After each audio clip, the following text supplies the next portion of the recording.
신앙 고백하심으로 예배를 드리겠습니다.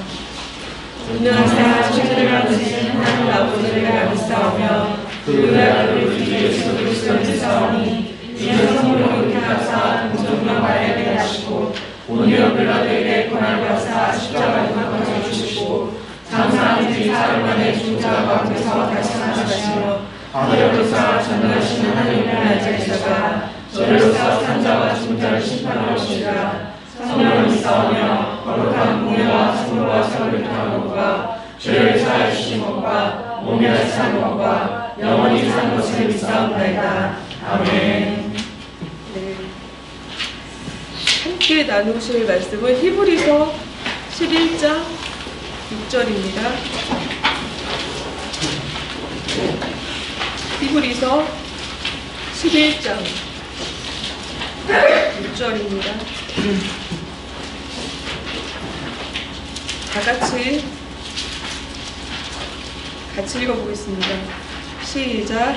믿음이 없이는 하나님을 기쁘시게 하지 못하나니 하나님께 나아가는 자는 반드시 그가 계신 것과 또한 그가 자기를 찾는 자들에게 상 주시는 이심을 믿어야 할지니라. 아멘. 네, 히브리서 11장은 믿음장으로 굉장히 유명한 성경인데요. 저는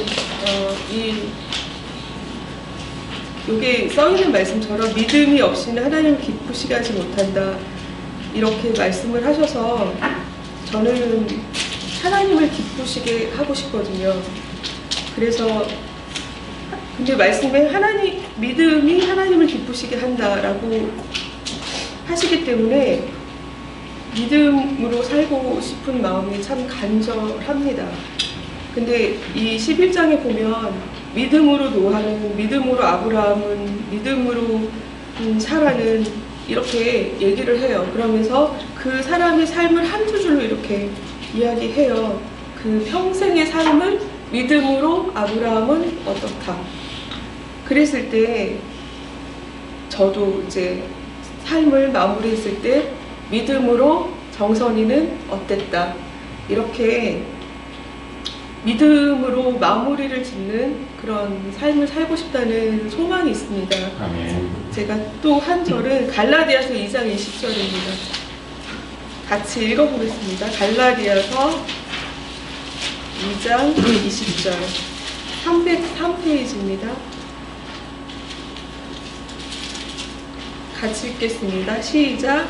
내가 우리 주와 함께 십자가에 못 박혔나니 그런즉 이제는 내가 사는 것이 아니요 오직 내 안에 그리스도께서 사시는 것이다. 이제 내가 육체 가운데 사는 것은 나를 사랑하사 나를 위하여 다시 하시는 것이 하나님의 아들을 믿음 안에서 사는 것이다. 네. 이 갈라디아서 2장 20절과 히브리서 11장 6절은 저의 삶을 이끌어가는 말씀입니다. 저는 이 두 말씀이 제 삶에 굉장히 중요한 그 핵심이 되는 말씀인데요. 저는 하나님을 믿음으로 기쁘시게 하는 삶을 살고 싶고, 그리고 그 믿음이라는 것이 여기 말하는 듯이 그리스도와 함께 십자가에 못 박히고 이제 내가 사는 게 아니고 내 안에 예수님이 사는 것이다. 그래서 그 믿음이라는 것이 나는 죽고 예수로 사는 삶이라고 생각합니다. 그래서 예수님이 이끌어 가시는 삶을 사는 것이 곧 믿음으로 사는 것이고, 그것이 하나님을 기쁘시게 한다는 그런 생각으로 삶을 살고 싶습니다. 그 예수님의 뜻이 제일 중요합니다, 저에게는. 그래서 예수님이 원하시는 삶은 무엇인가 라는 것이 늘 고민이고, 일상 속에서 이렇게 하면 예수님이 좋아하실까? 아니면 이렇게 했던 모습을 보시면 예수님이 근심하지 않으실까? 그런 것이 가장 중요한 관심이에요, 저에게는. 그래서 그동안의 삶을 돌아보면 그 회사에서나 가정에서 아이들과 아니면 남편과 그리고 주변에 만나는 사람들이나 뭐 환경이 바뀌었다거나 그랬을 때 늘 내 뜻이 있습니다. 내가 하고 싶은 것, 내 자아가 있고, 그리고 내가 뭘 잘했다면 그것에 대해 인정받고 싶은 욕구가 있고, 그리고 내가 좀 높아지고 싶은, 내가 좀 인정받으면서 다른 사람들보다 낫다는 그런 교만이 올라올 때가 많습니다. 그래서 무엇을 잘하면 그것이 우쭐하게 되고 또 무엇을 못하면 굉장히 의기소침해지고 이런 모습들이 반복되는데 그럴 때마다 이 말씀에 비추어 보려고 합니다. 내가 지금 하는 이 모습이 예수님이 좋아하시는 모습일까? 그리고 이게 내가 죽은 모습일까? 내 의가 드러나는 것이 예수님이 용납하실 만한 것인가? 라는 것들을 늘 고민하게 되고 그러다 보니까 이제 함부로 말하기도 어려워지고 그리고 다른 사람한테 대할 때 내 마음에 숨은 의도가 무엇인지 자꾸 살피게 되는 것 같아요. 그래서 한 번은 좀 오래된 이야기이긴 하지만 회사의 직원이 새로 왔는데 청소를 안 합니다. 청소를 저만 하는 거예요. 사무실에서 저만. 그런데 그것을 그 사람이 바빠서 일하지 못한다고 생각했다가 하루는 좀 바빠도 이건 너무 심한 거 아닌가 싶어서 얘기를 했더니 그분이 내가 청소하려고 회사 왔냐고 이렇게 발끈하시면서 굉장히 쏘아붙이셔서 좀 놀랬거든요, 그때. 그래서 제가 굉장히 마음이 상했습니다, 그때.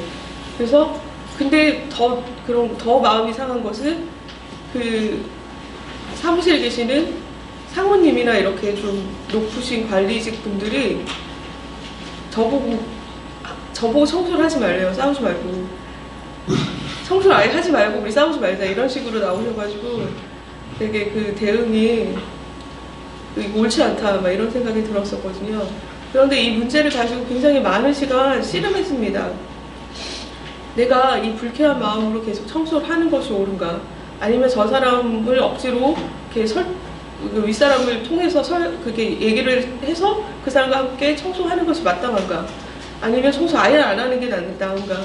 막 이 문제를 가지고 계속 고민을 하고 기도를 하면서 내 의가 나아지지 않는 거예요, 자아가. 근데 어떻게 이 문제를 해결하게 됐냐면 내가 그 청소하는 문제와 그 사람을 초점에 맞춰 주지 않기로 했습니다. 이 문제는 예수님과 나의 문제라고 생각을 했고 그리고 내가 이 청소하는 것을 예수님 기뻐하신다면 그 사람과 상관없이 청소를 하겠다고 고백을 하게 됐습니다. 그래서 혼자 청소합니다. 지금도 혼자 청소하는데 그것이 그 사람에 대해서 불쾌한 마음이 아예 없는 것은 아닙니다, 사실. 근데 얼굴을 붉히면서 그 사람을 보지 않게 됐습니다. 그 사람이 그 자리에 앉아서 내 자리는 청소하지 마세요 이러거든요. 놔두라고, 오지도 말라고 이렇게 얘기를 해도 제가 그것에 대해서 마음이 상하지 않아요. 왜냐하면 내가 그 사람이 그런 것들에 대해서 받아들이지 않기로, 거절하기로 결정했고 그리고 나는 이 청소하는 것이 예수님과 나의 관계다라고 생각을 해서 예수님이 내가 이 청소하는 것을 기뻐하신다면 기꺼이 하겠다 이렇게 결정을 하고 청소를 하기 때문에 이제는 더 이상 뭐 누가 하나 안 하나 누가 어지러나 안 어지러나 이런 거 살펴보지 않고 그냥 합니다. 그리고 내가 너무 과하게 하지 않아요. 저도 막 닦고 쓸고 막 다 막 청소하고 이렇게 하지 않고 내가 할 수 있는 내가 즐겁게 할 수 있는 테두리 안에서만 청소하려고 해요. 그래서 다른 사람들을 신경 쓰지 않는다고 너는 왜 이렇게 그런 거 왜 정리를 안 했니 뭐 이렇게 지적하지도 않고 그냥 제가 즐겁게 할 수 있는 청소를 예수님이 보시기에 좋아하실 만큼 제 마음을 들여서 그렇게 청소하기로 결정을 해서 그러고 나니까 마음이 너무 평안해요. 그리고 다른 사람들 판단하지 않게 되고 그리고 내가 예수님과 관계가 너무 중요하다는 것을 다시 그 제가 원하는 믿음의 방향으로 다시 들어왔다는 생각이 좀 듭니다. 이 시간 같이 기도하기 원하는 것은 여러분들의 삶에서 예수님이 주인 되셨으면 좋겠습니다. 그리고 그 예수님을 기쁘시게 하는 삶을 살기 위해서 늘 믿음의 싸움을 하시기를 원합니다. 그리고 그 싸움을 통하여서 예수님의 말씀을 받기 원하고 순종하기 원하고 그리함으로 그 모든 것들을 다 떨어뜨리고 예수님과 나만의 관계 속에서 자신의 아름다운 삶을 살아가시기를 원합니다. 아멘. 이 시간 기도하기 원하는 것은 내가 예수님 기쁘시게 하기 원합니다. 그리고 그렇게 기쁘시게 하는 삶을 살 때마다 지혜를 주시고 또 순종할 수 있기를 도와주시기를 원합니다. 기도하겠습니다. 전체 예수님, 주님께서 오늘도 우리의 삶의 함께하시고 은혜를 인도하심을 감사합니다. 하나님께서 나의 모든 기쁨되어 주시오라며 내가 주님을 기쁘게 하는 사람 되게 원합니다. 역사해 주시옵소서. 우리가 순종으로 나아갈 때 하나님 우리들이 힘들고 어려운 마음을 가지고 순종할 수 있는 준비를 감사하게 하시고 하나님 그때 더 주님과 친밀한 관계를 이루어가게 하여 주시옵소서. 하나님과 더 깊어지고 하나님과 더 친밀해지고 주님의 도움을 받으며 또 주님을 기쁘시게 하는 삶으로 전하게 하여 주시옵소서. 감사합니다. 주님 감사합니다. 주님 우리가 주님을 기뻐하며 또한 우리가 주님의 기쁨 되기도 원합니다. 하나님 우리 삶의 주인이 되어주시고 내 모든 삶에 전적으로 주님 의지하며 가기를 원합니다. 하나님 우리가 순종하며 나아가길 결단할 때마다 어려움과 갈등이 생기고 믿음의 싸움이 일어납니다. 그리할지라도 하나님을 붙잡고 주께서 원하시는 바대로 나아가게 하셔서 하나님 그 모든 싸움에서 승리하게 하시고 또 하나님 주님과 더 깊어지고 친밀해지는 관계가 더 넓어질 수 있도록 더 깊어질 수 있도록 함께하여 주시옵소서. 우리들의 삶 속에서 주님의 인도하심과 주님의 경험함이 더 풍성해지기를 원합니다. 감사를 드리며 예수님 이름으로 기도합니다. 아멘.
주인 되시는 하나님 아버지, 예배로 저희를 초청해 주시고 예배의 자리로 인도해 주셔서 감사합니다. 한 주간 살면서 하나님을 기억하지 못하고 하나님께 의지하지 않았던 때가 많았음을 고백합니다. 여전히 제가 제 삶의 주인인 것처럼 행세하고 주님께 온전히 주권을 내어드리지 못하는 영역이 있음을 보게 됩니다. 제 안에 잘 해결되지 않는 불안함이나 초조함 또는 열등감 등으로 인해서 다른 사람을 함부로 판단하고 또 다른 사람의 우위에 있으려고 했던 것들을 주님 앞에 회개합니다. 다시금 저희 안에 정직한 영을 회복시켜 주셔서 저희의 연약함이나 부족함을 하나님 앞에 진실되게 마주보고 또 주님께 은혜를 구하는 그런 담대함을 허락하여 주시옵소서. 또한 저희 이 땅에 가난하고 소외된 자들과 함께 하셨던 예수님처럼 사람들의 인정을 구하거나 내가 드러나기보다 하나님을 드러내는 삶을 살게 하시고 이 세상의 안락함이나 부유함을 추구하는 것이 아니라 주님께서 저에게 주신 귀한 사명을 잘 감당하는 저희들이 되게 하여 주시옵소서. 예배의 주인이신 하나님께 이 예배를 온전히 올려드립니다. 예수님의 이름으로 기도드렸습니다.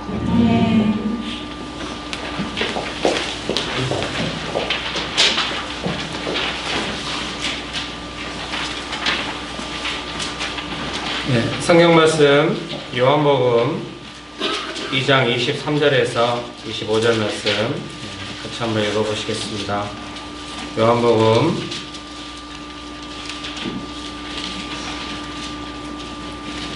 2장 23절에서 25절 말씀 같이 한번 읽어보시겠습니다.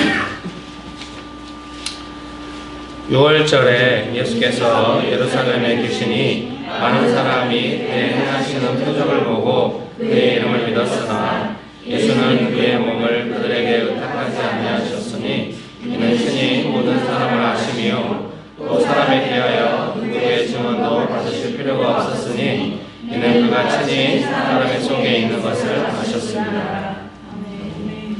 아멘. 제가 기도하시고 함께 말씀 나누겠습니다. 좋으신 예수님, 은혜를 베풀어 주셔서 감사합니다. 하나님만을 간절히 의지합니다. 성령 하나님, 충만하게 역사하여 주시옵소서. 예수님의 이름으로 기도합니다. 아멘. 네, 오늘 본문에 있는 것처럼 예수님께서 사람들에게 자기 자신을 맡기지 않으셨다 이렇게 말씀하십니다. 맡기셨다는 영어 단어 entrust라고 이렇게 ESV는 번역을 했던 것 같아요. 시간이나 생명 같은 그런 거를 맡긴다 그런 의미가 있다고 합니다. 그래서 예수님께서는 사람들에게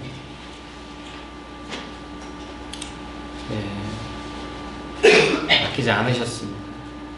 근데 이제 중요한 것은 우리는 이제 예수님께서도 그걸 느끼시고 그렇게 하셨는데 어딘가에 우리의 돈이나 우리의 생명이라고 하면 단순히 목숨 좁은 의미도 되겠습니다만은 좀 안전하게 살아갈 수 있도록 뭔가 맡기고 싶은 마음이 우리 안에 있습니다. 제 아내가 저한테 이야기를 해주는데요. 중국에서 이제 그 우한에서 살던 한국 사람이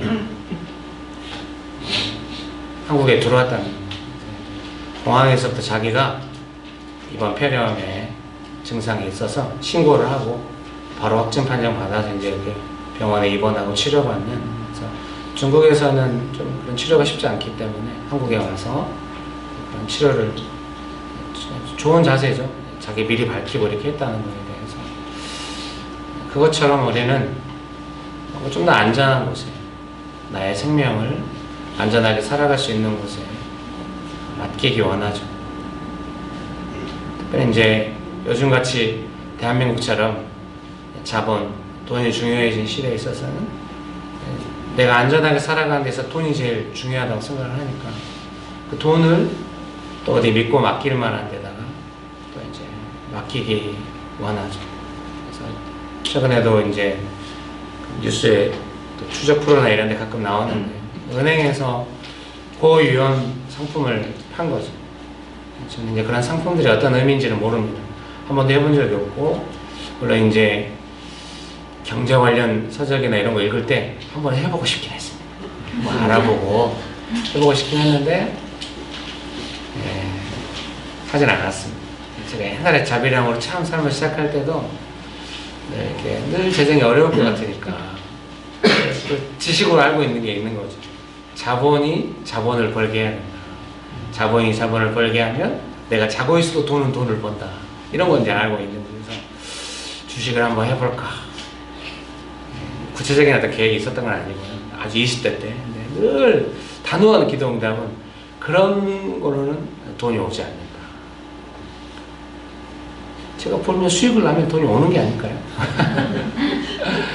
그래서 이제 하나님의 뜻을 이제 느끼고 이제 순종하기로 한 거죠. 그래서 제 개인적인 삶입니다. 여러분에게 너무 적용하지 않으셔도 될 것 같습니다. 그 이후로 이제 하나님께서 돈을 주신다. 이렇게 믿고 해온 게 있는 거죠. 은행에서 이제 고위험 상품을 팔아가 좀, 제 내막은 자세히 모르겠는데, 이제 나라에서도 좀 은행이 너무했다, 이제 할 만큼 이렇게 한 거 보니까, 언론의 방향도 그러고 보니까, 좀 충분히 고지를 안 하고 위험성에 대해서 이제 판 것 같아요. 파면 수익이 있으니까. 그래서 이제 뭐 1억 원을 맡겼는데, 그 맡긴 사람들이 돈이 많은 사람들이 아니라, 막 노동해가지고 겨우겨우 모은 돈을 소중하니까 이제 안정감이 있고 수익도 나고 안정성도 있고 그 두 가지가 다 되면 좋겠죠. 이렇게. 안정감 있는 높은 수익. 그런 데가 잘 없는 거예요. 이제 은행에서 이제 사람들이 심리를 아니까 이렇게 이야기했던 거고, 이분들은 그 위험하다는 소리는 거의 듣지 못했고 수익이 있다는 소리만 듣고 맡겼는데, 그 TV에 나오는 내용으로는 1억 원이 0원이 되었다는 거예요. 가슴 아파서 그렇게까지 갈 수가 있는 건가. 그래서 뭔가 이렇게 은행을 신뢰하기 때문에 그나마 은행하고 거래를 하려고 했다는 것이고, 요즘은 이자율이 너무 낮으니까 은행에서 권면한 대로 했을 텐데 1억 원이 0원이 된 거예요. 그래서 은행을, 자본주의 사회에서 재산에 관해서 은행을 믿을 수 없다. 그럼 우리가 무엇을 믿을 수 있는가, 이제 그런 생각이 드는 거죠. 특별히 대한민국 사회는. 지금 이미 우리 안에는 이제 옛날에는 막 열심히 벌어서 저축해서 살아간다. 집도 늘려가고, 전세금도 늘려가고, 그리고 언젠가 집을 한 칸 마련한다. 뭐 이런 것이 꿈이었다고 한다면 지금은 그런 것이 불가능하게 된 거죠. 그래서 현재 대한민국 사회라고 하는 것은 전 세계가 그렇게 가겠습니다만은 점점 좀 불안정한 사회가 되는 것 같아요. 돈을 모아서 저축해서 뭐 수익을 얻는다, 이런 거는 불가능하게 된 거예요. 대표적으로 안정적인 사회인 북구 유럽에서는 마이너스 금리를 한다는 거예요. 오늘 설교 전에 이 이야기 왜 이렇게 긴지 모르겠습니다. 마이너스 금리, 은행에 돈을 맡기면은 그 수수료를 떼간다는 거예요. 이자가 나오는 것이 아니라. 그래서 마이너스 금리를 시행했는데 다시 제로 금리로 돌아왔대요. 왜 제로 금리로 돌아왔냐면, 마이너스 금리로 했더니 사람들이 이제 은행에 돈을 안 맡기게 그 돈이 어딘가로 돌아다닐 거 아니에요. 그 돌아다니는 것들이 다 사람의 욕구는 수익을 내야 되니까 경제를 불안정하게 할 만큼 돈이 돌아다니는 거예요. 그래서 대한민국도 지금 약간 그런 상태에 있는 거죠. 사람들의 강력한 욕구가 있는 거죠. 어딘가 믿고 맡길 만한 안정감이 있는 곳에 맡겨야 한다. 근데 그런 것이 점점 없어지고 있는 것이죠. 여러분 축복합니다. 저도 제 아이들을 기르면서 우리 큰아이가 좀 믿고 맡길 만한 안정감이 있는 곳이 없을까요? 어려서부터 고민했던 것 같아요. 초등학교 때부터. 학교는 믿고 맡길 수가 없더라고요. 애들이 우리 아이를 함부로 대할 때 선생님의 반응은 귀찮다는 거예요. 자기 문제가 안 되게 하고 싶다. 우리는 그런 걸 잘 알죠. 또 믿음이 있었으니까 선생님하고 따지고 싶잖아요. 선생님 무슨 죄가 있습니까, 솔직히. 선생님은 귀찮아하고 애들을 함부로 대하고. 그래서 우리 아이를 맡길 만한 좋은 기독교 학교, 믿음 안에 잘하고 애들도 좀 부드럽고 공부도 좀 잘 시키고 이런 곳이 없을까 했는데 그런 곳은 잘 없더라고요. 근데 많은 기독교인 부모들이 그런 고민을 하는 거예요. 어디다 우리 애들을 맡길 것인가, 안전한 곳. 너무 거친 것 같으니까. 그래서 이제 그런 곳을 찾아다니면서 하지만은 조금 어렵죠. 우리가 예수님이 아닌 믿고 맡길 만한 곳에다 뭔가를 맡기고자 하는 것이 왜 문제가 되는가에 대해서는 제가 설교자로서 정확한 답변을 드리기 어려운 것 같아요. 그리고 드린다 할지라도 그것이 여러분이 오늘 딱 듣고 아 그러면 안 되는구만, 믿고 맡기려는 마음을 싹 정리해야겠네, 이렇게 되지는 않을 것 같아요. 그것은 거의 본성에 가까운 것이고 답변이 쉽지 않은 것 같습니다. 그러나 오늘 어쨌든 그 믿고 맡긴다고 하는 것이 어떤 의미인지에 대해서 조금, 예수님은 맡기지 않으셨다고, 사람들이 막 인정하고 막 하는 거에 대해서. 그럼 우리도 당연히 예수님을 따라서 뭔가 예수님이 아닌 내가 믿고 맡기고 싶어하는 안정감 있고 수익도 나는 어떤 그런 거에 나를 맡기고 싶어 해야 할 텐데, 예수님은 그렇게 안 하셨으니까 우리가 알듯이, 그럼 나도 그렇게 안 해야 되는데 왜 그렇게 안 해야 되는지에 대해서 성경이 자세히 설명을 안 해주시고, 왜 자세히 설명 안 해주신지에 대해서는 정확한 이유는 모르겠습니다만은, 설명해 주신다고 해서 결국 그것은 성경에 기록되어 있으니까 당위성을 확보하기보다는 성경의 말씀이 믿음의 반응을 따라서 믿음의 반응이 있을 때 의미가 있는, 기본적인 성경의 모든 내용이 다 그러니까요. 어떤 사람도 성경에 기록되어 있으니까 다 받아들이고 이러진 않잖아요. 성경 말씀이 나의 믿음의 근거가 되고 말씀대로 살아간다고 하는 것은 또 나의 어떤 믿음의 문제가 되는 부분이 있기 때문에 아닐까 이런 생각이 들긴 합니다만, 어쨌든 왜 예수님이 아닌 다른 것을 믿고 맡기려고 하는 그런 것이 문제가 되는지에 대해서 정확한 답변은 드리기 어렵습니다만은, 오늘 제가 이미 이야기해 온 것처럼 그것이 그렇게 효과적이지 않다, 지금까지 검증되어 있는 것이죠. 특별히 대한민국 사회에서는 효과적이지 않다는 것을 여러분께 말씀드리고 싶습니다. 그런 은혜가 있게 되시기를 주의 이름으로 축복합니다. 축복합니다. 내 삶에 대해서 내가 믿고 맡기면 안정감 있는 어떤 그런 것을 원할 수 있는데 그것이 조금 쉽지 않은 것 같아요. 저도 좀 그랬던 적이 있는 것 같아요. 막 반지하에 살다가 딱 지금 우리가 이제 우리 딸이 우리 애 앞에서는 말 안 하는데 아는 통해서 들었는데, 우리가 지난 뭐 몇 년 동안 이사를 한 10번 다녔다고 그런 말을 한대요. 축복합니다. 이사를 자주 다닌 게 애들한테 좀 고통인가 이런 생각이 듭니다. 그러나 그 중에 한 번의 이사는 딸을 위하여 했다는 것을 잊지 말아요. 딸의 고등학교 진학과 더불어 우리가 이사를 해왔다. 저는 수원을 떠나고 싶지 않았지만 여러분 축복합니다. 오늘 뭐 유머가 되는 날은 아닙니다. 근데 이제 막 그 반지하에 살다가 지상에 조그만 연립주택을 샀을 때, 그때 돈으로 한 4천만 원인가 이렇게 주고 샀을 때 너무 행복했습니다. 참 저희도 너무 심했어요. 돈을 딸딸 긁어가지고 이제 그 집이 나오자마자 딱 산 거예요. 기도하다가 반지하에 살다가 방 한 칸 너무 곰팡이서 살 수도 없었죠. 막 쌀도 떨어지고 그러다가 막 2, 3년 동안 열심히 하나님 재정 주셔가지고 어디 가면 강사로 5만 원을 주는 거예요. 그럼 막 2만 원씩 저축하고 우체국 직원이 어디서 장사하냐고 자주 와서 이렇게 2만 원씩 3만 원씩 저축을 하니까 그건 아니라고 이제 하고 집을 하는데 그 벽지가 좀 떨어져 있고 이러죠. 이제 그 주인이 살다가 이제 거기서 막 자녀를 다 기르고 이제 수원의 아파트 단지로 이제 이사를 갔어요. 그분도 집을 사서 그래 샀는데 벽지가 막 다 떨어져 있어요. 그 벽지를 아내가 대충 본드 발라고 붙잡고 살았어요. 네. 화장실 변기 켜보면 바꿨던 것 같아요. 모든 걸 그대로 두고 청소하면서 그냥 살았어요. 저는 이제 거기서 우리가 평생 살 줄 알았어요. 너무 행복했어요. 애 둘 기르고 행복하게 살리라. 근데 불과 한 2, 3년을 못 살았어요. 이제 교회가 이제 분당에 예배당이 생기기도 하고 그래서 이사 가야 되고 이러면서 또 옮겨가고 이러면서 살았어요. 예. 그리고 지금까지 이제 이사하면 제가 이제 배운 거죠. 깨달은 거죠. 제 마음 안에는 어렸을 때 제가 이제 가족하고 같이 못 살잖아요. 떠돌아다니고 이렇게 살았으니까 간사할 때도 또 공동생활하면서 공동생활이 되게 좀 불안정해요. 이 공동생활 밖에 있는 리더들이 그분들 이제 애 낳고 나이가 많이 연차가 올라가면은 계속 공동생활하기 힘들겠잖아요. 어떤 면에서 이해가 되죠. 그래서 이제 밖에서 집을 얻어 살아요. 근데 이제 그분들이 리더니까 공동생활 배정을 그분들이 하는 거예요. 그러니까 이제 공동생활 안에 역학관계를 전혀 모르죠. 막 편리한 대로 막 짜는 거예요. 그러면 이제 너무 고통스럽죠. 같이 거기 사는 사람들은 살면서 힘들었는데 제가 간사를 그만둘 때까지 계속 한 5년 가까이 공동생활을 했는데 제가 아내랑 결혼하고 나서 제가 원래 잠이 없습니다. 아내가 지금도 제가 잠이 없다. 잠을 잘 안 자요. 많이 자야 돼서 시간. 근데 그때 1년 내내 잔 것 같아요. 아내가 너무 어려워하고 왜 맨날 자냐고. 하루 종일 잔 게 지금 제 생각으로는 제가 이제 29 겨울에 결혼을 했는데 한 30년 가까이 이제 살아오면서 늘 불안정하니까 결혼하고 나서 비록 공동생활이었다 할지라도 안정감을 느끼는 것 같아요.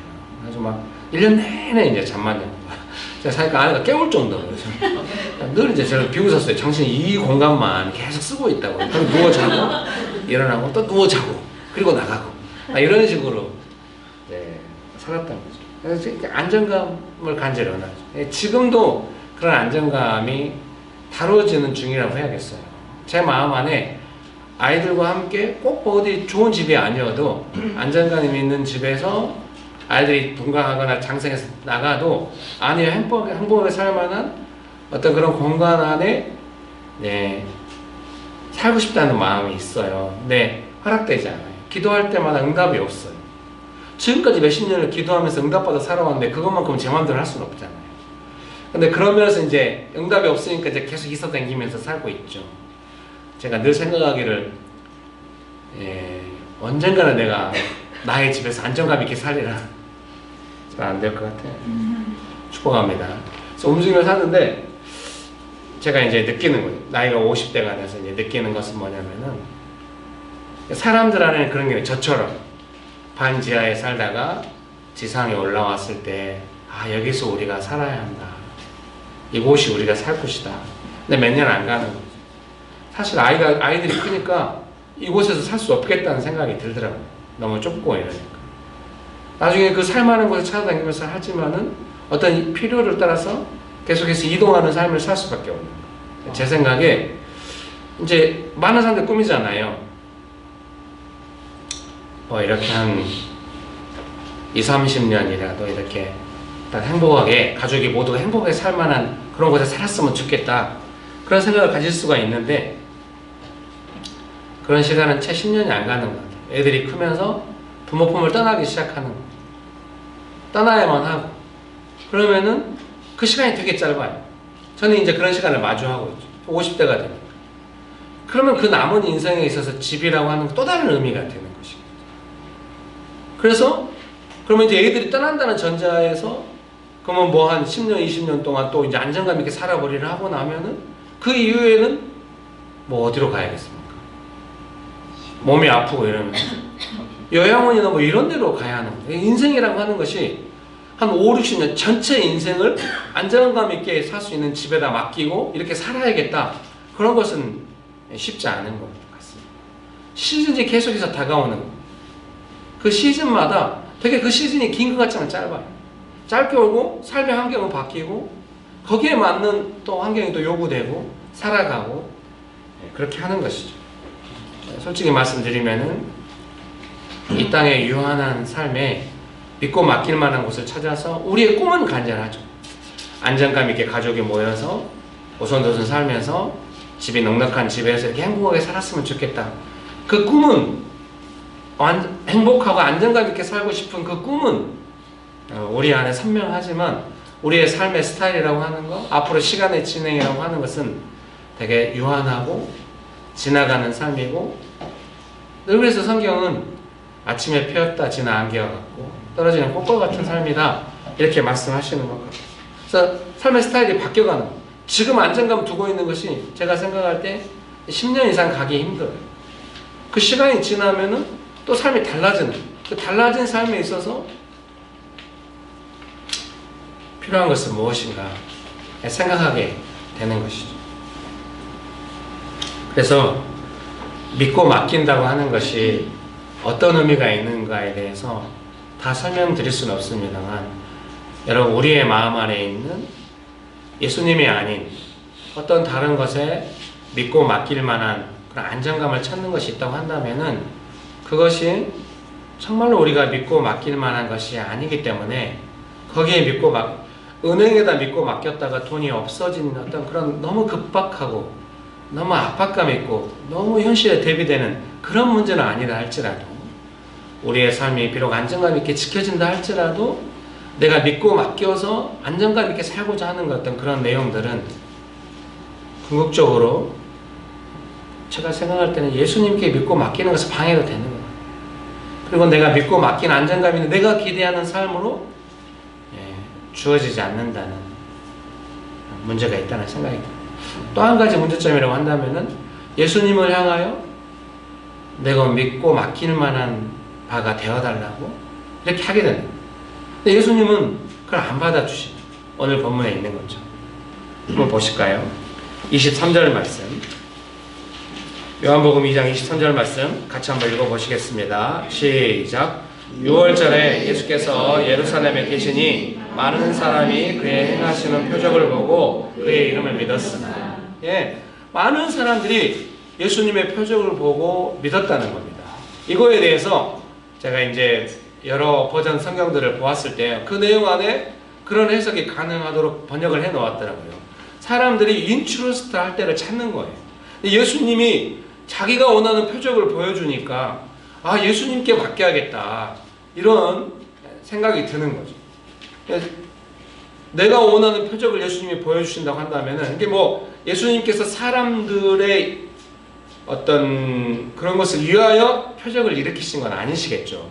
근데 예수님께서 하나님의 뜻을 따라 역사를 하셨는데, 사람들이 보기에 그 예수님의 표적이라고 하는 것이 마음에 와닿는 거죠. 안정감이 느껴지는 거죠. 그러니까 예수님께 자기 자신을 맡기려고 하는 거죠. 그 예수님의 어떤 일으키신 그 표적에 자기 자신을 맡기려고 하고 예수님을 믿었다고 하는 것이, 분명히 성경은 믿었는데 예수님께서 거기에 자기 자신을 맡기지 않으셨다는 거예요. 그러니까 사람들의 어떤 그런 마음을 약간 받아주시지 않은 것이죠. 그럼 예수님께서 어떤 걸 바라시는가? 뭐 예수님께서 안 받아주신다고 하는 것이 무엇인가? 제가 생각할 때는 사람들이 자기가 원하는 표적을 예수님께서 하셨을 때, 내가 원하는 표적이 있었기 때문에 내가 예수님을 믿고 의지해야겠다, 이렇게 맡기려고 하는 그런 마음에 대해서 예수님께서는 받아주시지 않는 거죠. 우리가 요한복음에서 그런 내용을 이미 많이 보는 거죠. 제가 설교 때도 이미 여러 번 이야기했습니다만, 사람들이 배고파요. 몸이 아픕니다. 근데 예수님께서 오병이어 기적을 일으키신 거예요. 그 사람들이 너무 예수님께 가까이 오는 거예요. 쫓아다니는 거예요. 그때 예수님께서 하시는 말씀이, 너희가 떡을 먹었기 때문에 예수님을 따라온다고.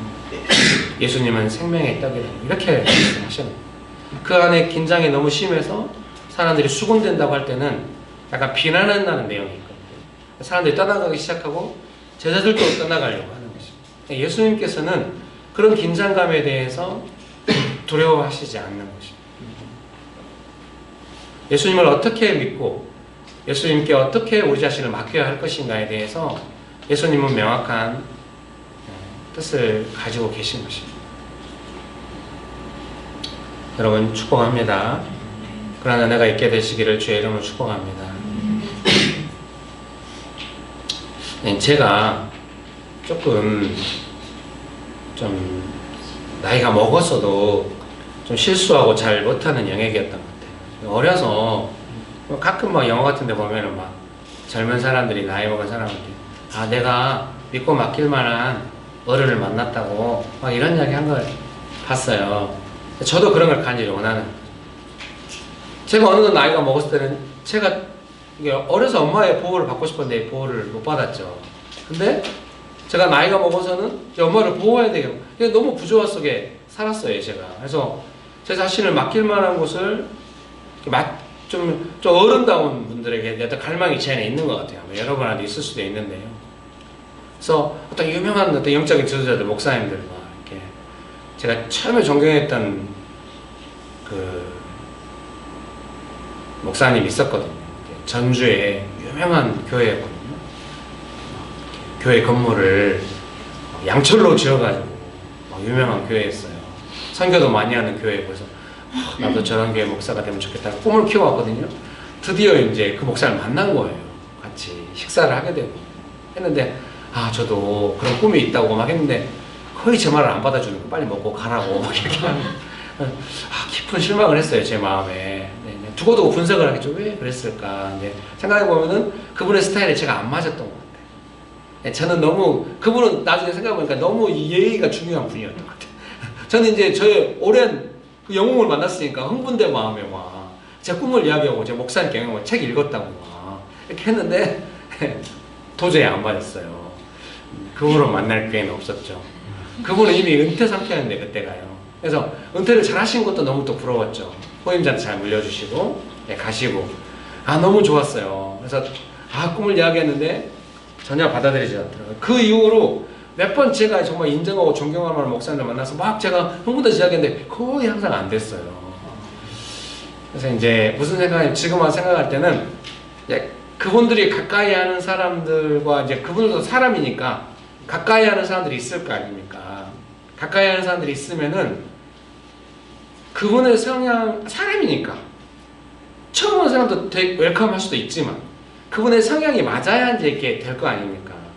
저는 그걸 몰랐던 거죠. 멀리서 보고 좋아해가지고 저는 또 그런 간절한 욕구가 있고 그러니까 막 했는데 하나도 안 됐던 거예요. 무슨 설명을 하려고 이 말씀을 드리냐면요, 우리가 예수님과 가까이 한다는 것이 무슨 의미인지에서 생각하게 돼요. 물론 우리 입장에서는 예수님은 모든 사람을 위하여 십자가를 지셨기 때문에 누구든지 웰컴하시고 당연히 그러시죠.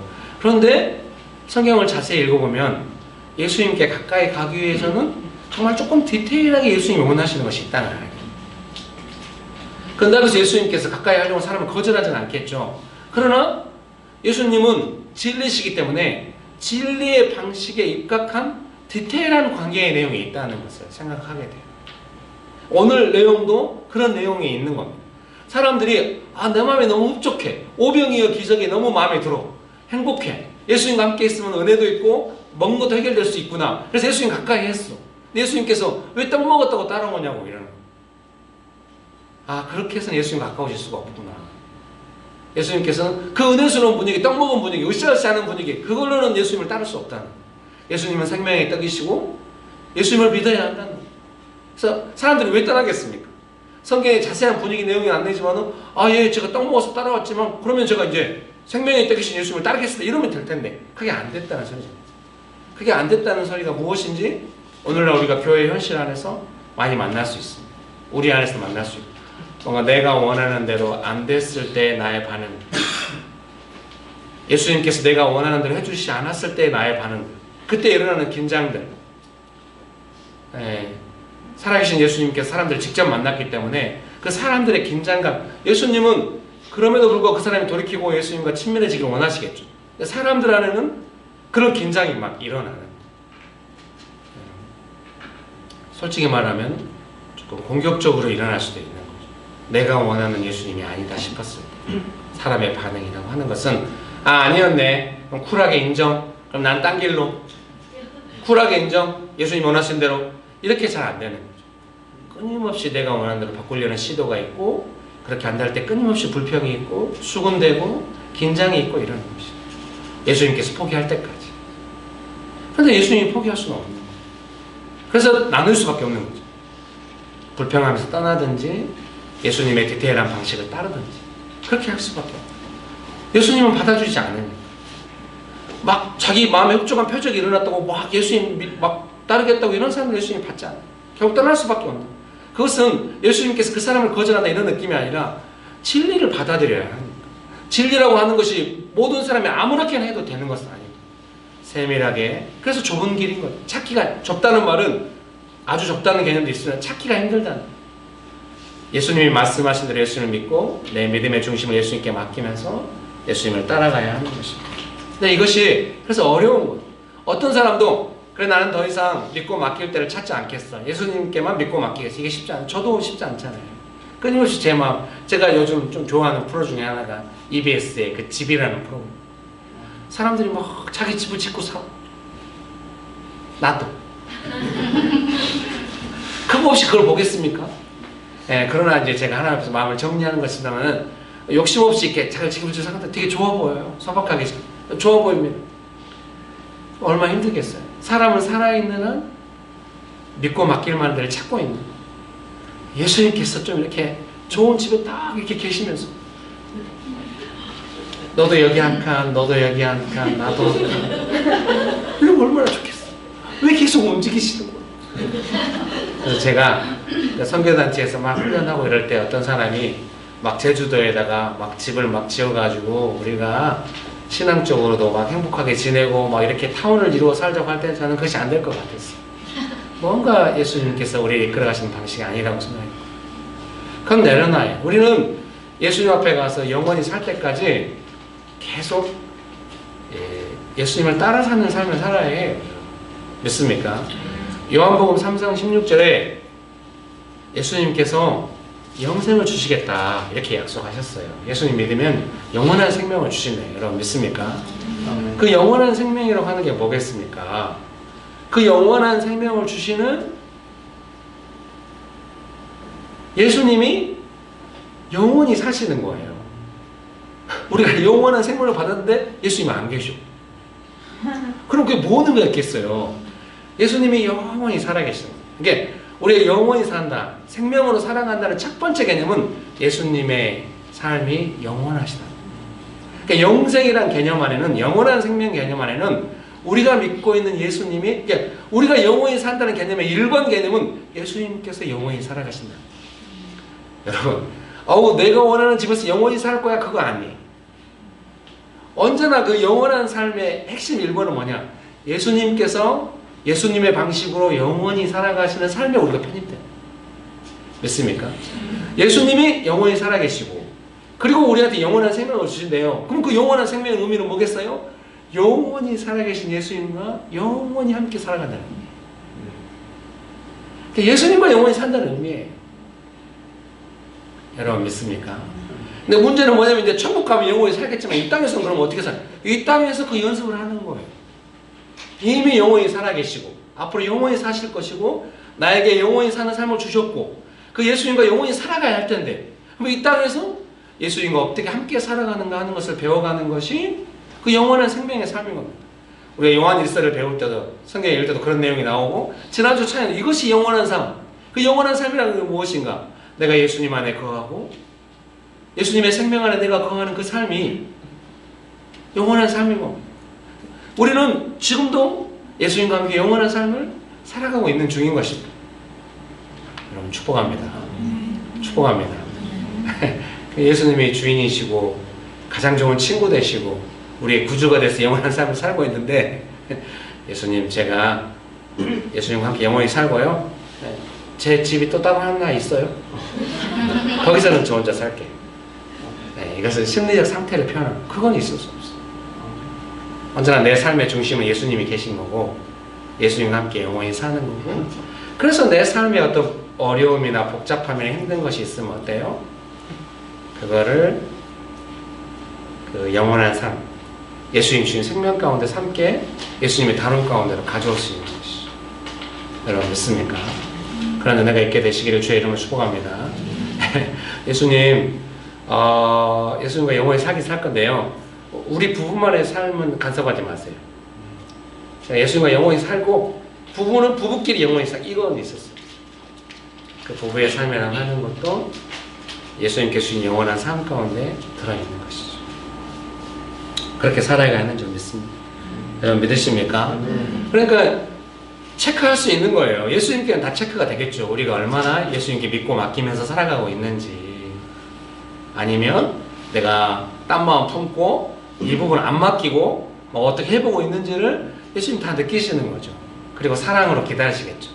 모든 영역에서 예수님과 동행하면서 함께 살아가기를. 여러분 그런 은혜가 있게 되시기를 주의 이름으로 축복합니다. 예, 이번 이제 어머니를 뵈러 갔어요. 막 수요 성경 공부 때는 나눴는데요. 이제 어머님이 이제 약간 조금 많이 우울해지신 것 같아요. 연세가 많이 드시니까 좀 짜증 내시면서 오지 말라고. 그래서 제가 그 다음날 아침에 이제 이미 그 전날 표를 끊었죠. 그래서 그 다음날 아침 출발하고 또 전화했어요. 엄마 내가 갈게. 그랬더니 어머님이 따뜻하게 오라고, 애들은 잘 크냐고. 그래서 갔는데 문이 잠겨있고 어머니 안 계시는 거예요. 그래서 이제 사방대 연락을 해봤더니 찾아봤더니 이제 자주 가시는 할머니 댁에 있다는 거예요, 동네에. 근데 이제 거기 가면 안 될 것 같아요, 제 느낌에. 거기 가면은 온 동네 할머니가 저를 지켜보면서 판단할 것 같은 그런 위기감이 느껴졌어요. 그래서 이제 마침 이제 제가 자주 통화하는 그 생활보호사분들이 있거든요. 노인복지센터에서 오시는. 그분들하고 제가 자주 통화를 해요. 그분이 연락이 오셨더라고요. 어머니가 좀 검진도 필요한 것 같고, 3월달부터 복지가 시작되는데 한번 면사무소 가서 알아보라고 해서 면사무소 먼저 가서 알아봤는데 3월쯤에 나올 거니까 그때 알려주겠다고. 알겠다고 이제 밥을 샀어요. 어머니 좋아하시는 육회 비빔밥하고 이제 국물도 좀 사가지고 갔는데 이제 그 할머니 집에 이제 갔어요. 근데 문이 잠기고 걔가 막 짖고 신발도 없고 아무것도 온 적이 없어요. 그래서 계세요? 아무도 안 나와요. 근데 2층에 그 옆집 2층에 할머니가 앉아 계시다가 계속 두드려 보라고 이렇게 내가 들어가는 거 봤다고 계속 두드렸는데 안 나와요. 근데 그 할머니가 내려오시면서 계속 이렇게 딱 내려보여 계시면 내가 안 알려주려고 했는데 알려줘야겠구만. 근데 그 모든 건 그냥 되게 웃겼어요. 내려오시더니 다른 할머니 집으로 저를 데려갔는데 거기 어머님이 계셨어요. 어머니 저 왔어요. 옛날 같으면 이제 그 옛날에 상처가 저도 올라올 수가 있고 좀 우세스러울 수 있고 이제 어머님은 늘 그렇게 하시니까 그것 때문에 우리 형제가 되게 어려워. 계속 약간 조종하는 그 느낌 때문에 그날 전혀 어렵지 않았어요. 기도를 많이 했고 이제 엄마를 향한 그 마음이 더 컸기 때문에 가서 이제 밥도 이렇게 해서 같이 드시자고 했는데 잘 안 드세요. 그래서 이제 준비한 제장 드리고 이렇게 하고 이제 기도하고 이렇게 하고 이제 또 병원에 검진 같이 가보자고 가서 했는데 잠깐 검사했는데 작년에도 했는데 올해는 좀 더 점수가 낮게 나왔다고. 그래서 2월 6일 날 또 이제 검진을 제대로 하기로 의사 선생님이 약조를 해서 하기로 하고 제가 이제 가기로 하고 이제 올라왔어요. 올라왔는데 조금 마음이 허하더라고요. 이제 그날 내가 사람으로 무장돼서 엄마를 보면서 열심히 했는데 마음이 조금 허했어요. 이제 올라오면서 이제 누나가 이제 엄마랑 같이 지내겠다고 오셨다가 싸우고 한 2번 가셨는데 그때 너무 서로 힘들었나 봐요. 그래서 최근에 이제 어머님이 누나 때문에 많이 조금 더 정서가 조금 누나 때문에 그런 게 아니라 그 힘든 것 때문에 누나도 힘들어 하시죠. 누나가 막 억울한 엄마가 이제 형제한테 연락해서 내가 힘들다 이런 식으로 해버려요. 그럼 이제 누나가 엄마 도우려고 왔다가 이제 막 힘드니까 또 내가 왜 이렇게 나 자신을 변명했다고 그래. 아니 누나 괜찮다고 이렇게 했는데 결국 이제 누나가 떠났는데 그때 이제 누나가 어머니 돌볼 때 제가 이제 누나한테 돈을 한 2번 보낸 적이 있거든요. 매달 돈. 사실 돈을 이제 누가 갖다 쓰는 것 같아가지고 매달 어머니한테 갖다 드렸는데 누나가 되게 안심이 되는 거예요. 누나한테 보냈는데 엄마는 또 그게 상처가 됐나 봐요. 나중에 이제 나는 이제 길이도 못 믿는다고요. 그 이후로 좀 저를 대하는 게 약간 달라지긴 했어요. 근데 또 형수님의 이제 또 중간 어떤 뭐 이런 역사가 있었으리라 생각해요. 복잡한 그 여성들의 역학관계가 있었으리라 생각하지만 그런 건 중요치 않죠. 그래서 했는데 이제 누나한테도 문자 보냈죠. 전화를 안 받으니까 엄마랑 이렇게 검진을 했고 2월 6일 날 또 와서 내가 할 거라고 누나한테 알려놓는 게 좋을 것 같았어요. 언젠가 또 누나가 갑자기 또 결정하고 또 오실 수도 있거든요. 해놓고 이제 조카한테 형수님한테 전화하면은 또 이런 분위기 되면 다 빠지는 분위기거든요. 뭔가 서로 원망하는 분위기가 모이는데 뭔가 책임져야 되는 분위기가 될 때 다 이렇게 빠지는 분위기가 돼요. 그래서 이때 연락하면 더 또 원망이 일어날 수가 있어요. 그래서 제가 큰 조카한테 저를 후원해준 조카한테 그 형수님의 큰딸한테 연락을 했어요. 네가 아무 상관도 없는데 내가 연락해서 미안하다 그랬더니 아 삼촌 나도 할머니라고 왜 상관이 없냐고. 역시 좀 그나마 믿음이 조금 있어. 그래서 이제 이런저런 이야기를 했어요. 그래서 2월 6일에 검진하고 할 생각이다. 내가 어머니 신분증을 가져온 거는 딴 뜻이 있어서가 아니라 이제 형수님네가 제일 걱정하는 거는 그 집이 이제 형님이 땅을 사고 지었던 집이라 가족들로서 거기 눌러 살면 이제 못 가져갈까 봐 이제 그걸 좀 걱정하시는 분이 있거든요. 그래서 저는 늘 안심시켜요. 목까지 가지 않는다고. 근데 누나가 그런 분 아니라고 막 이야기했는데 형제간들은 또 약간 느낌이 다른 것 같기도 해요. 그래서 형수님이 충분히 걱정을 많이 하실만하다 이런 생각이 들어요. 예, 우리 복잡한 역학관계를 여러분에게 이야기해서 미안합니다. 큰 조카는 삼촌에게 위로가 필요하다고 그래서 고맙다고 우리 같이 기도해달라고 하고 이제 했는데 이제 어제 엄마하고 또 통화를 했는데 되게 따뜻하게 받는 거예요. 네. 그래서 우리 큰 조카가 이제 오거든요. 무슨 의도로 오는지 모르죠. 명절 때마다 오고 막 이래요. 좀 잘해요. 그 아들이 있거든요. 근데 엄마 그 큰 조카가 온대, 아들이 온대, 그랬더니 조카가 온대, 그랬더니 안 온다고 한다. 엄마가 갑자기 기운이 너무 빠진 것 같아요. 이제 그 네가 장손이다 하면서 그 장손을 믿고 이제 저마저 이렇게 딱 함부로 되어 있는데 장손이 안 온다고 하니까 너무 힘이 빠진 것 같아. 엄마 막 위로해드리고 오늘 설교가 어디로 가는지 알 수가 없어요. 엄마가 되게 따뜻하게 그 내용을 받으시더라고요, 전화를. 근데 걱정이 돼요. 방금 예배드리고 있는데 엄마한테 전화가 왔어요. 예, 진동을 해놔가지고 엄마가 전화했거든.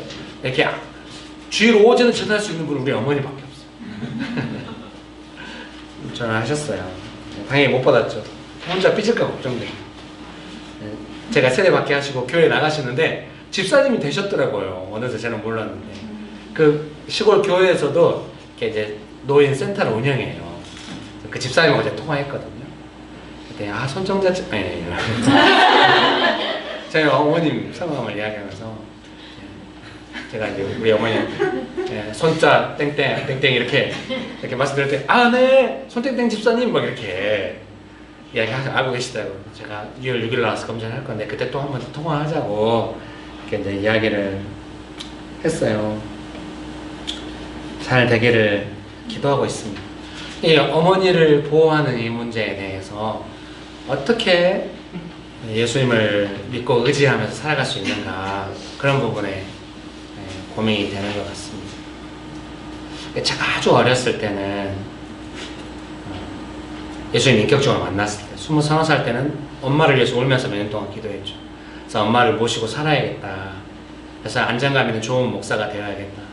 근데 기도 응답이 되지 않았죠. 저는 선교단체에 부름받았고 어머님은 큰형이 모시겠다고 데려갔었죠. 하루라도 젊을 때 와서 자기를 벌어달라고 하셨거든요. 그래서 이제 저는 선교단체 헌신하고 이렇게 살아왔는데 어머니 연세가 드시니까 이제 누군가를 돌봐야 하는데 하나님이 약속하셨죠. 하나님께서 돌봐주시겠다. 지금까지 신실하게 하셨어요. 제가 하는 것보다 훨씬 더 잘하셨어요. 저도 하나님의 뜻을 따라 하나님을 도우면서 함께 하나님의 뜻을 따라 섬기며 순종하면서 제가 했다고 한다면은 잘 못했을 것 같아요. 하나님께서 하시니까 제가 하나님의 뜻에 조금 도움이 되면서 순종하면서 했는데 훨씬 좋은 것 같아요. 하나님께서 맡아주시니까. 여러분 예수님께 믿고 맡긴다고 하는 거 예수님께서 주가 되시고 내가 예수님과 함께 동행하는 삶을 사는 거 그렇게 되면 좋겠습니다. 여러분 그런 은혜가 있게 되시기를 주의 이름으로 축복합니다. 축복합니다. 어제는 이제 또 우리 아들과 함께 셋째와 함께 막 기차를 한 5번 탄 거예요. KTX 한 번 타고 ITS 청춘열차 2번 타고 2번 중에 한 번은 2층에서 타고 2층에 타기 원하는데요. 또 한 번은 누리로 타고 그 전철 한 번에 총 5번 5번 중에 우리 셋째는 누리로가 제일 좋았대요. 그 시간을 어떻게 보내겠습니까? 간절히 예수님께 도와달라고 기도하면서 일정 잡아갖고 하면서 순간순간 이틀 동안 예수님의 도움을 구하면서 그런 시간을 보내는 예수님과 동행하는 시간이 있는 거죠. 옛날에 그런 거 잘 못했죠. 아버지란 개념이 없었어요. 물론 우리 큰아이하고도 버스 타고 많이 댕겼어요. 했지만 지금처럼 즐겁진 않았죠. 의무방어죠. 막 새벽에 강의하고 막 부산에서 무궁화 타고 새벽에 막 3시쯤 저희들 자고 있는데 아침에 7시 우리 아들이 저를 쳐다보고 빨리 나가죠. 또 끌려나가면서 겨울에 막 버스를 막 성씨가 창피할 필요 없어요. 막 겨울인데 이 버스를 타야 되는 아주 우리 아들이 좋아하는 버스 희귀한 버스 1시간 한 대 있는 버스 그거를 막 1시간씩 추워. 성씨가 아무 버스를 타면 안 될까? 안 된다. 그것도 더 그때는 좀 힘들었죠. 아들은 소중하게 생각해. 그때도 아들은 좋아. 지금 훨씬 더 예수님과 동행하는 삶이 되었고 사랑하는 성도님 여러분 예수님께 믿고 맡기는 그런 삶이 되시기를 주의 이름으로 축복합니다. 그렇게 되기 원하십니까? 네, 이 시간에 같이 기도하시겠습니다. 찬양 하나 부르고 기도하시겠습니다. 찬송가 이 찬양 자주 불렀는데 92장 위에 계신 나의 친구. 제가 지난번에 너무 높게 불러가지고 저도 고생하시고 여러분도 고생하셨는데 이번엔 낮게 부를 생각입니다. 위에 계신 나의 친구, 그의 사랑 지극하다. 이는 예수 그리스도 나의 구주, 나의 친구, 사랑하는 나의 친구, 늘 가까이 계시도다. 그의 사랑 놀랍도다.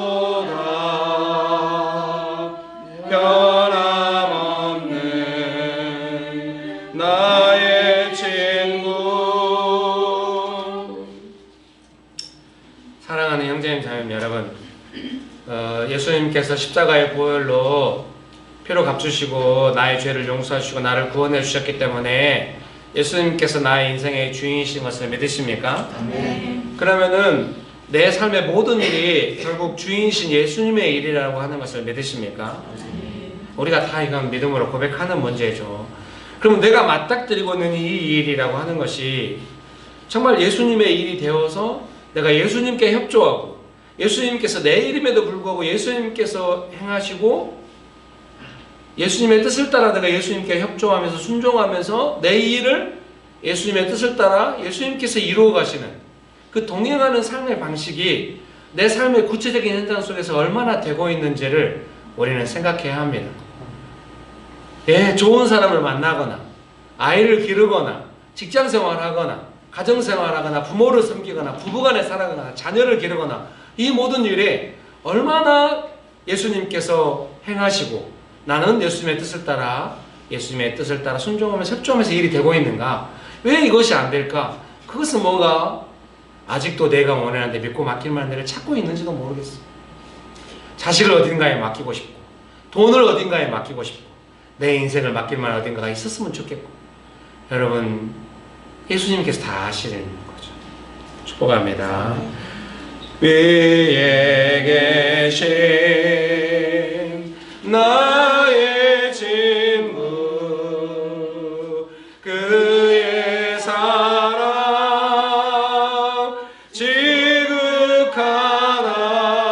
지극하다. 이는 예수 그리스도 나의 구주, 나의 친구, 사랑하는 나의 친구, 늘 가까이 계시도다. 그의 사랑 놀랍도다. 변함없는 나의 친구, 사랑하는 나의 친구, 늘 가까이 계시도다. 그의 사랑 놀랍도다.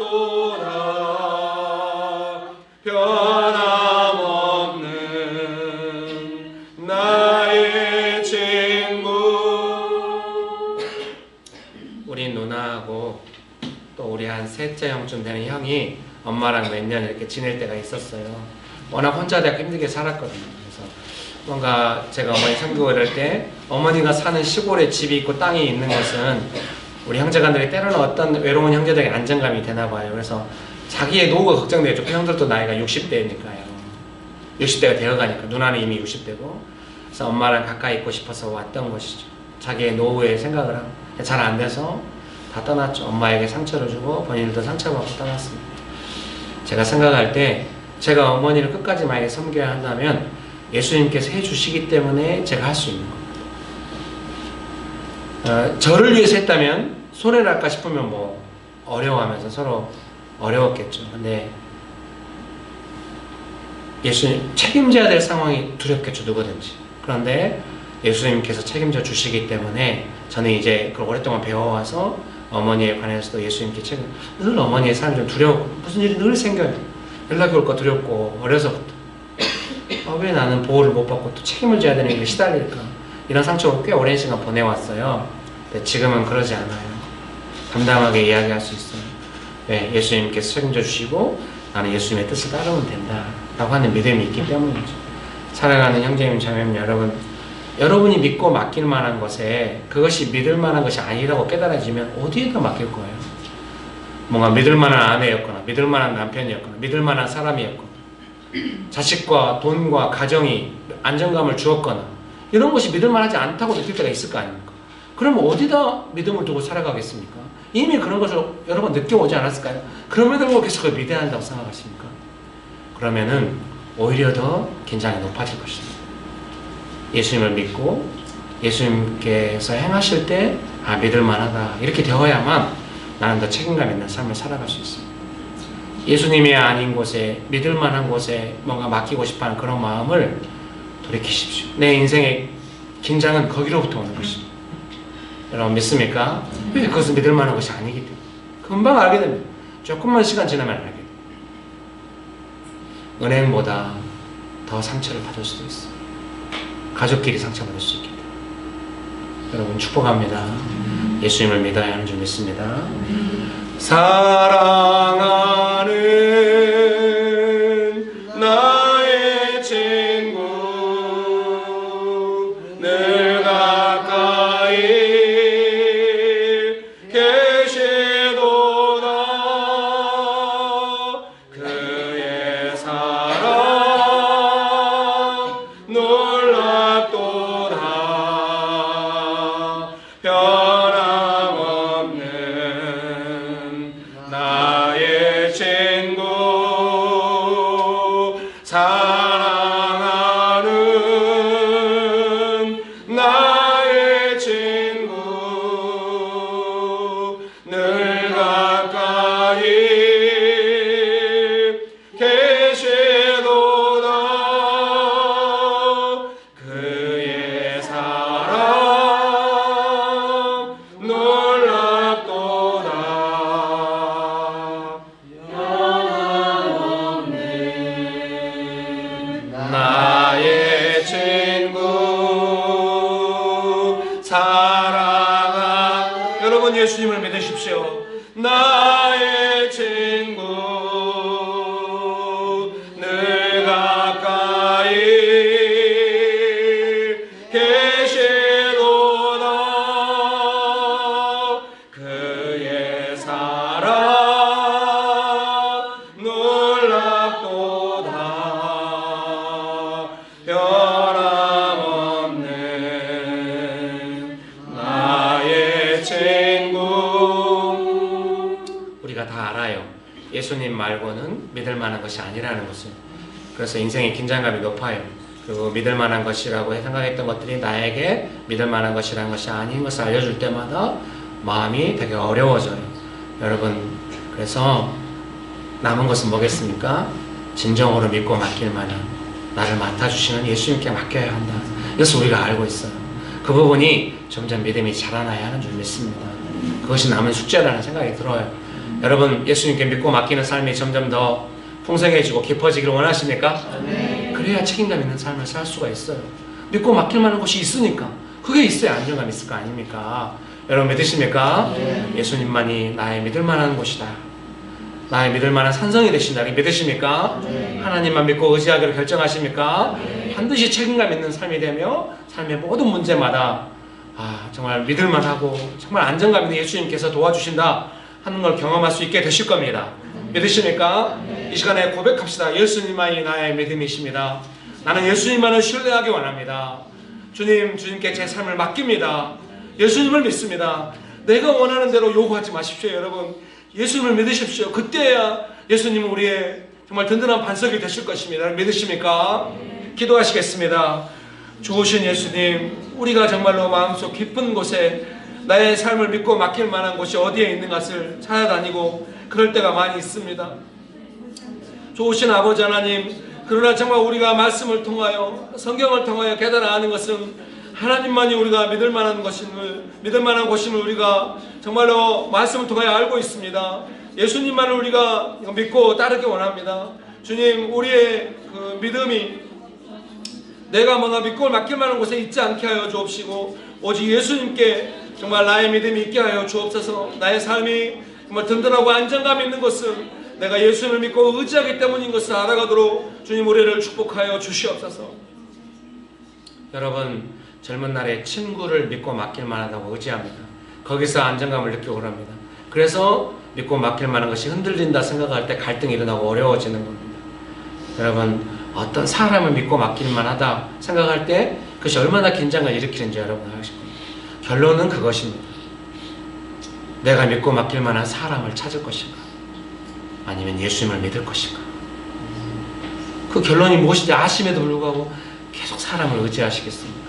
사람을 무시해서는 안 됩니다. 그렇게 하라는 것이 아닙니다.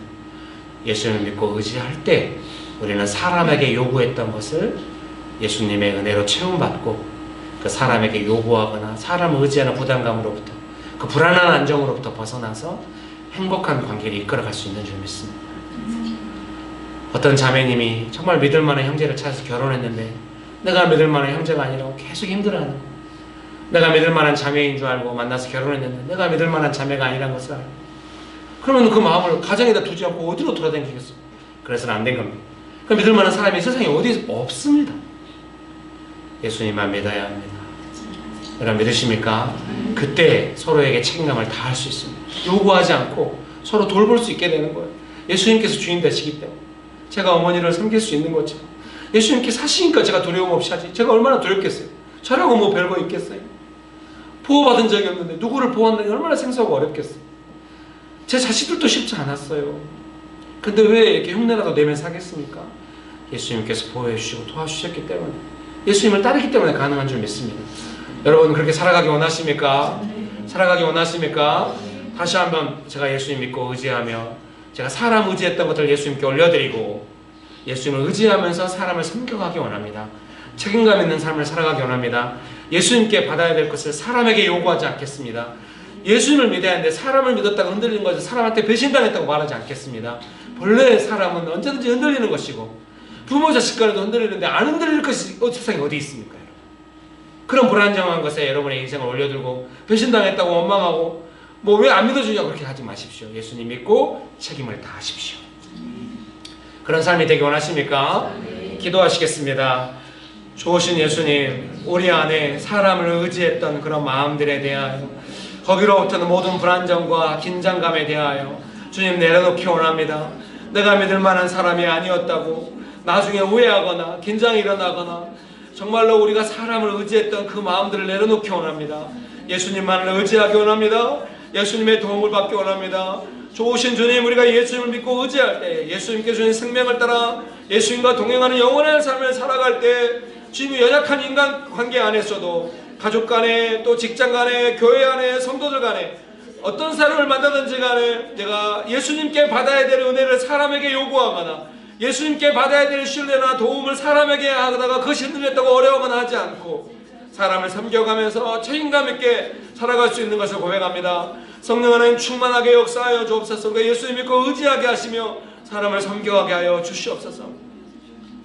여러분 이 시간에 마지막으로 한 번 더 기도할 때는 제가 예수님 믿고 의지하면서 제 주변에 있는 사람들에게 책임을 요구하거나 책임지겠다는 자세가 아니라 예수님 주신 마음으로 예수님께 보호받은 그 은혜로 따뜻하게 섬김을 작게나마 실천하는 삶을 살겠습니다.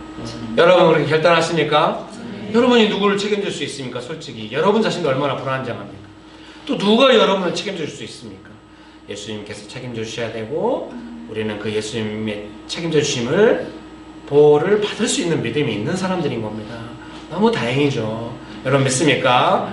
예수님 제가 하지 않고 책임져 달라고 하거나 책임지겠다고는 하지 않고 책임져 주시는 예수님 믿고 사람을 따뜻하게 섬겨가기 원합니다.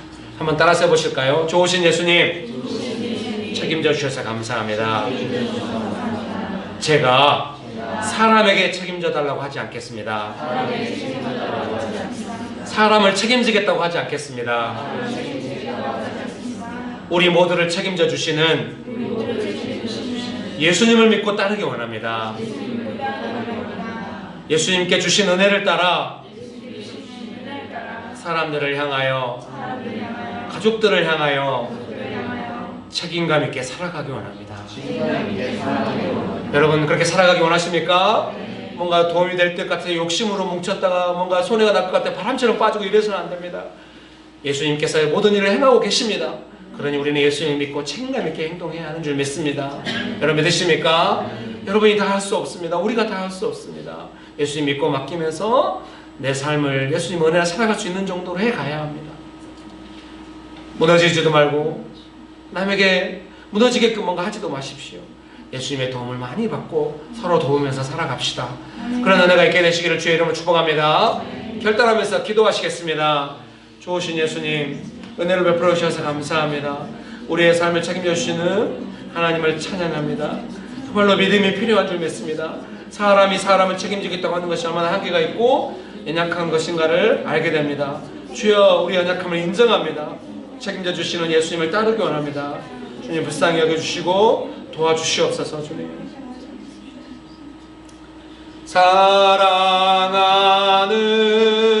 사랑하는 나의 친구 늘 가까이 계시도다. 그의 사랑 놀랍도다.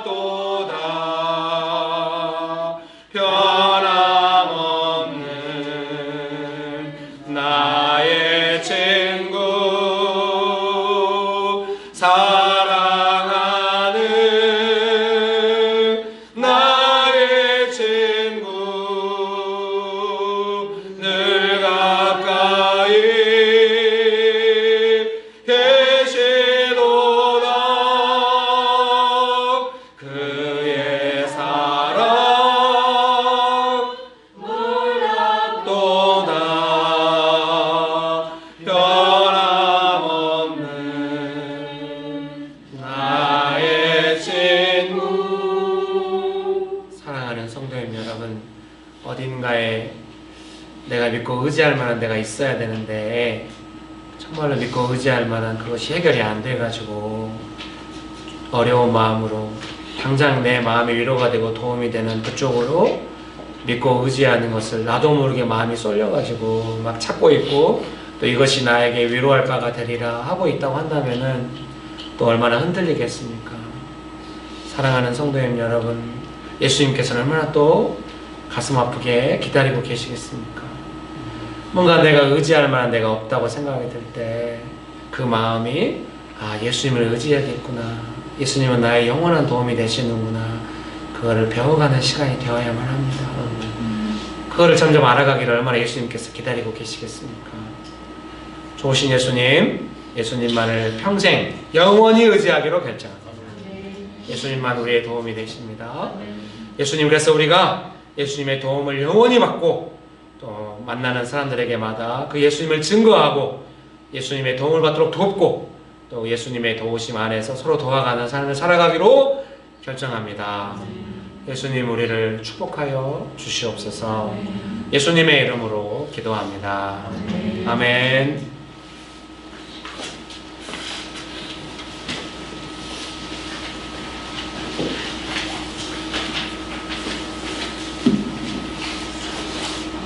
주님, 먼저 제 죄를 고백합니다. 일하고 받는 돈이 당연히 내 것이고 그래서 주님께 감사함이 없었습니다.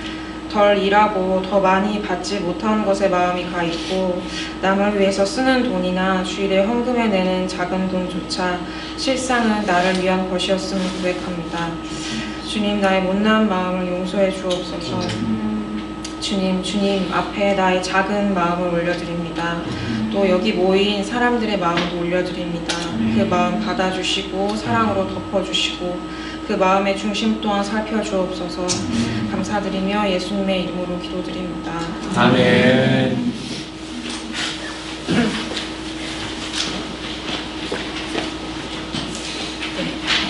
광고하러 나왔습니다. 다음 주 예배는 차은주 집사님 캠퍼스에서 섬겨 주실 거고요.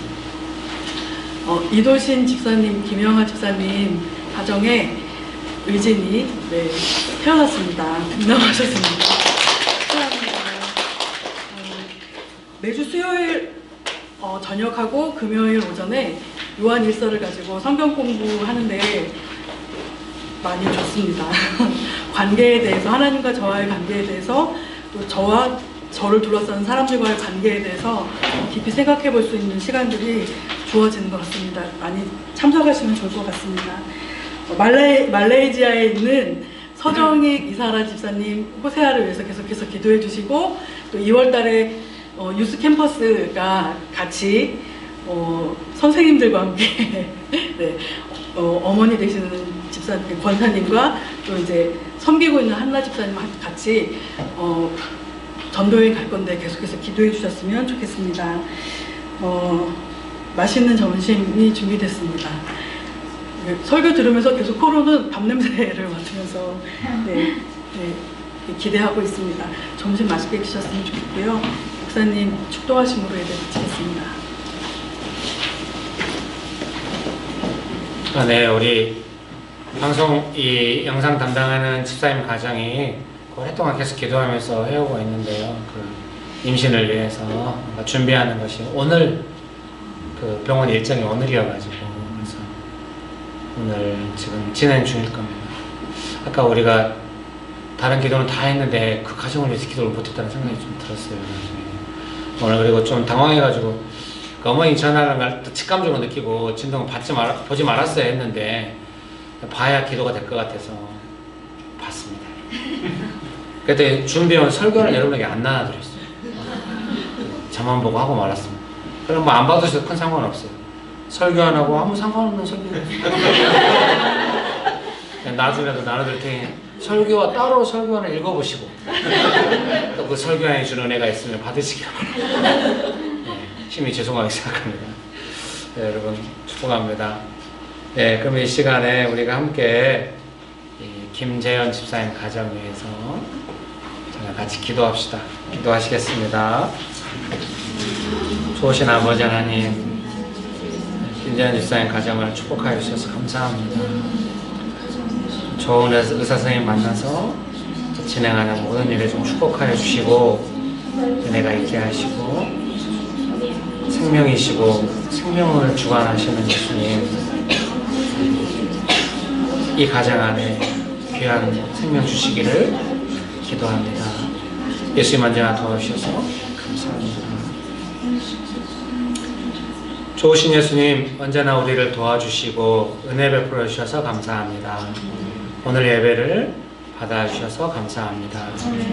예수님의 이름으로 기도합니다. 아멘.